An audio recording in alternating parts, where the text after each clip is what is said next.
یہ ڈر کیوں پیدا ہو گیا مسلمانوں کے دل میں کہ ہمارے اندر وہ ایمان، وہ جذبہ، وہ قرآن کی تعلیم، وہ قرآن کا جوش، وہ قرآن کا پڑھنا، وہ قرآن سے لگاؤ، وہ قرآن سے محبت، وہ قرآن سے وارفتگی، دل لگی قرآن کا شوق نہیں رہا.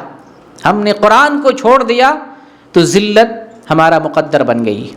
قرآن چھوڑنے کی سب سے مرکزی سبب، سب سے بڑی وجہ مسلمانوں کی تباہی کا قرآن کو چھوڑ دینا ہے. مختلف مراحل ہیں قرآن کو چھوڑنے کے. مسلمانوں نے ان تمام مرحلوں کو چھوڑا. بہت سارے مسلمان ہیں جو قرآن پہ صحیح سے ایمان نہیں لاتے. بہت سے مسلمان ہیں جو قرآن کی تلاوت نہیں کر رہے ہیں. بہت سے مسلمان ہیں جو قرآن کو سمجھ نہیں رہے ہیں. بہت سے مسلمان ہیں جو قرآن پر صحیح سے عمل نہیں کر رہے ہیں.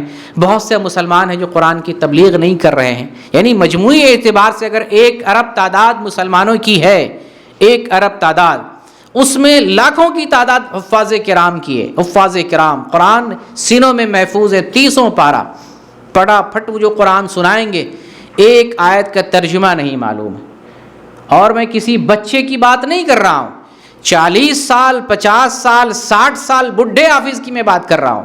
بوڑھا ہو گیا ہے، حافظ قرآن ہے، ایک آیت کا ترجمہ پتہ نہیں ہے، صرف یاد کرنے کے لیے آیا ہے، صرف تلاوت کے لیے قرآن آیا ہے. یہ دستور حیات ہے، زندگی کا دستور ہمارے لیے اللہ تعالیٰ نے بنایا ہے. تو اس کو جیسے تلاوت کر رہے ہیں ویسے اسے ہمیں سمجھنا بھی ہے. اگر نہیں سمجھ رہے ہیں تو قرآن کو چھوڑ رہے ہیں. غور و فکر نہیں کر رہے ہیں تو قرآن کو چھوڑ رہے ہیں. عملی کمزوری ہے، قرآن کو چھوڑ رہے ہیں. تبلیغ نہیں کر رہے ہیں، قرآن کو چھوڑ رہے ہیں.